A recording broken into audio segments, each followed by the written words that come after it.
وسيعود غريبا كما بدأ غريبا الغرباء. Sidang jamaah salat Isya dan qiyamul lail yang saya muliakan, alhamdulillah malam kita semua sehat walafiat.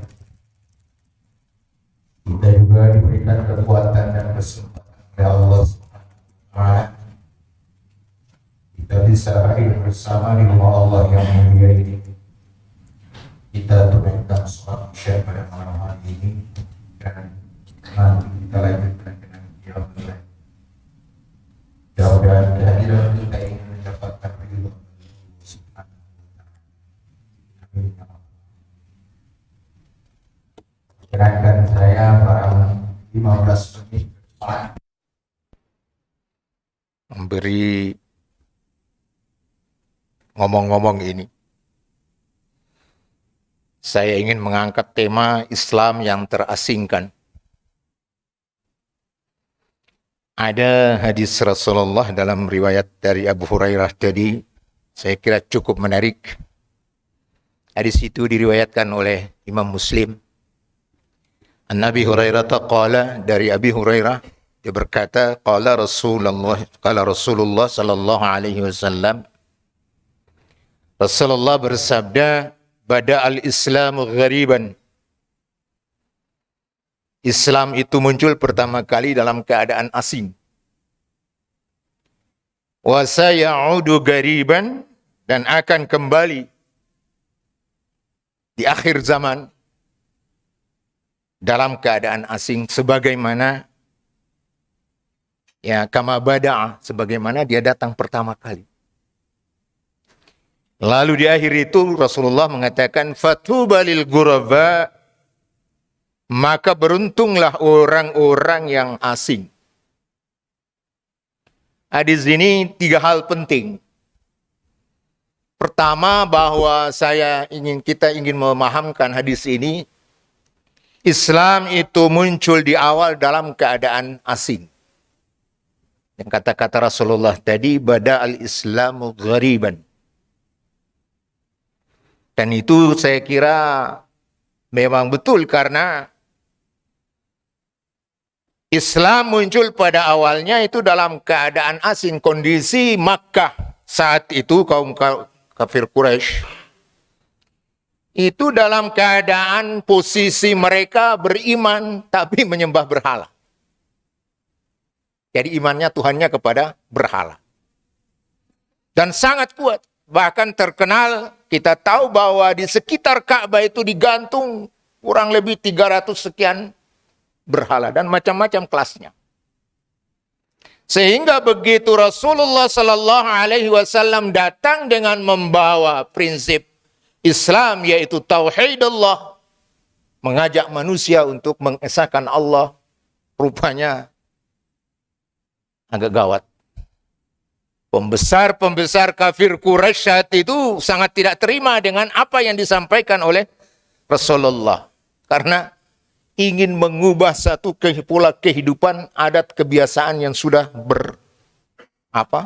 berurat, berakar lama di dalam masyarakat Quraisy saat itu. Sehingga Rasulullah, kalau kita lihat, berhadapan dengan kekuatan kafir Quraisy yang sangat hebat, dia mendapat tantangan-tantangan yang sangat luar biasa.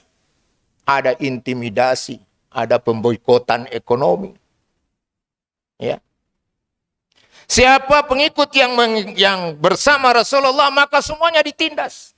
Bahkan ada yang sampai dibunuh.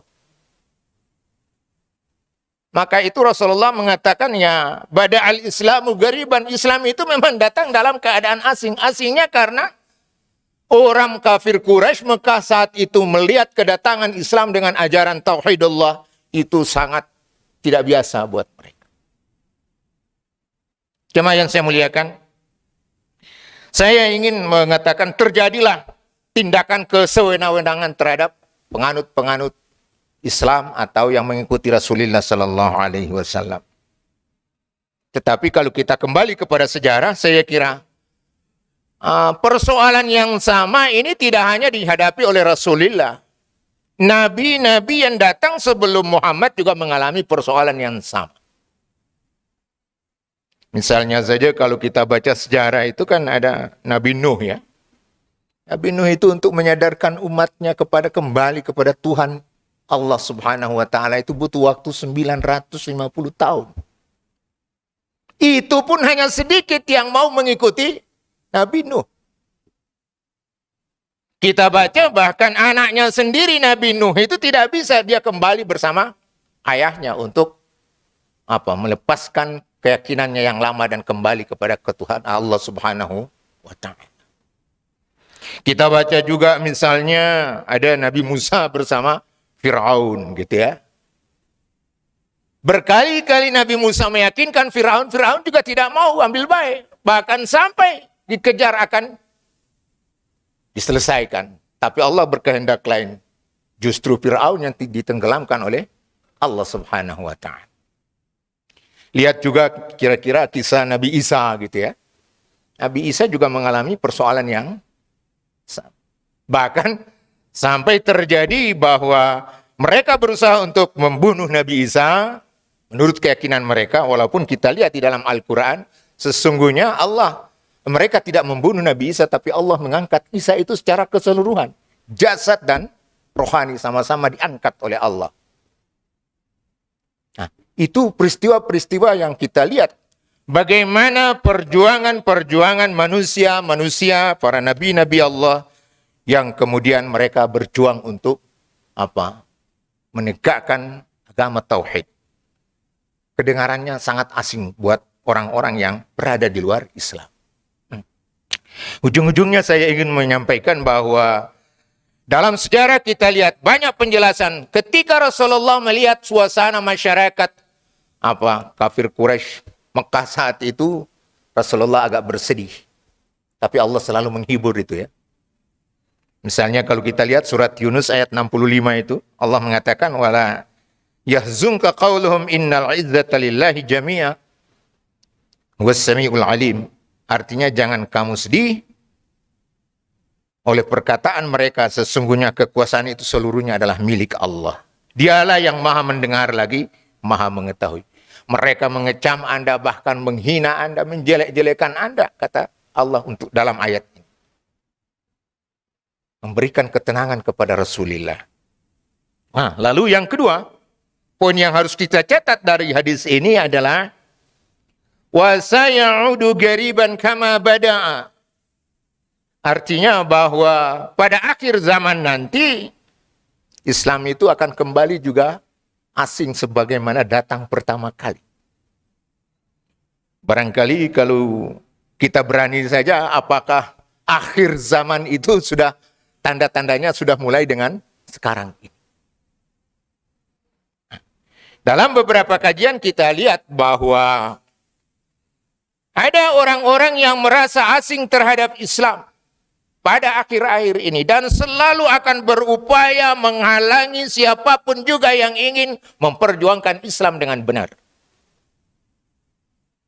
Maka tadi saya kira Rasulullah bahwa sayaudu gariban kama bada'a itu barangkali bisa sudah kita lihat sekarang. Terjadi di luar sana ada banyak orang-orang yang tidak setuju terhadap kehebatan dan keagungan Islam. Mereka dengan aliran-aliran yang sangat menarik, beberapa kalangan muslim akhirnya juga terseret ke dalam aliran-aliran itu. Ada yang menyebut dengan Islam liberal, lalu melahirkan ada Islam ekstrim, ya, Islam fanatis. Itu isu-isu yang kemudian dilemparkan oleh kelompok ini. Lalu terakhir itu malah menarik, itu ada yang disebut dengan pemisahan sekularistik. Dan semua itu sekarang dilakukan oleh kelompok yang barangkali sering kita sebut dengan Islamofobia itu. Terjadi sekarang. Membuat apa? Banyak orang yang kemudian ketika akan melaksanakan Islam ini dengan baik, lalu mereka dapat tantangan dari kelompok-kelompok ini. Maka sekarang saya ingin mengatakan Yang perlu kita hadirkan itu kita reinstall kembali itu konsep pemahaman kita tentang Islam kafah itu. Kita tidak separuh-separuh memahami Islam, ya. Kemudian kita tidak memisahkan kepentingan Islam ini, agama ini dengan kepentingan dunia yang sekarang lagi dibawa kemana-mana oleh kelompok kekuatan-kekuatan yang anti-Islam. Kalau perintahnya kan saya kira sudah jelas, kita ngaji itu misalnya kalau Al-Baqarah 208 saja kan ada perintah langsung itu. Ya ayyuhalladzina amanu udkhulu bisilmi kafah wa la tattabi'u khutuwati syaitan innahu lakum aduwwum mubin. Barangkali itu yang perlu kita munculkan sekarang.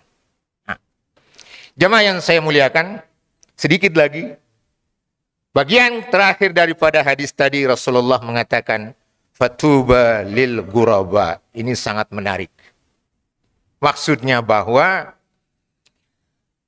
Rasulullah menyampaikan sungguh beruntung orang yang asing. Ya. Tadi Islam datangnya dalam keadaan asing, nanti kembalinya akan kembali di akhir zaman itu juga dalam keadaan asing sebagaimana pertama datangnya. Lalu ketiga Rasulullah dalam akhir itu mengatakan fatuba lil ghuraba, beruntunglah siapa yang merasa asing dalam mempertahankan dan menyiarkan Islam ini. Rasulullah kemudian ditanya, ya Rasulullah, siapa yang dimaksud dengan al-ghuraba? Al-ghuraba itulah Rasulullah menjawab bahwa mereka adalah orang-orang yang mengadakan perbaikan di tengah manusia yang melakukan kehancuran. Manusia yang melakukan kerusakan terhadap ajaran-ajaran Islam. Ini yang kita cari, Pak. Saya barangkali cocok kalau tawarkan itu pada anak-anak muda lah gitu ya. Memang sengaja saya pilih karena saya tahu di sini banyak mahasiswa. Kalau nanti Islam ini sekarang dia kembali dalam keadaan asing, maka kita butuh manusia-manusia al-ghuraba. Dan itu saya kira tugas utama ada pada generasi muda. Bagaimana mereka bangkit bersama, mendalami Islam ini dengan baik, dengan konsep Islam kafah tadi, kemudian dia bisa mengadakan perbaikan, menghadapi upaya-upaya untuk merusak kehebatan dan kejayaan, kemuliaan Islam. Saya kira itu pilihannya. Ada beberapa hadis yang saya lihat juga punya nada yang sama, misalnya kalau kita lihat, sesungguhnya agama Islam itu asing di awalnya dan akan kembali dalam kondisi asing. Lalu maka beruntunglah orang asing, yaitu siapa? Orang yang mengadakan perbaikan di tengah manusia yang berbuat kerusakan. Mereka hidup setelah masaku, kata Rasulullah, dan mereka tetap berpegang pada sunnah. Itu kata Nabi. Kita butuh orang-orang. Bekal pertama saya kira, jangan pernah Anda merasa minder terhadap berbagai stigma yang diberikan kepada Islam, terutama oleh kelompok Islam liberal atau Islamofobia itu. Apakah itu Islam radikal, Islam militan gitu ya, atau Islam fanatis, tidak usah dipikirkan. Saya kira itu kan hanya untuk memperkecil nyali kita. Anda yakin? Saya ingin mengatakan ada pesan Allah di dalam surat Ali Imran ayat 139 itu. Wala tahinu wala tahzanu wa antumul a'launa in kuntum mu'minin. Silakan mereka mau mengatakan apa tentang Islam, tapi Anda kalau mau ingin menjadi al-ghuraba, Anda yakin bahwa derajat Anda pasti diangkat oleh Allah Subhanahu wa taala. Jangan lemah, jangan takut.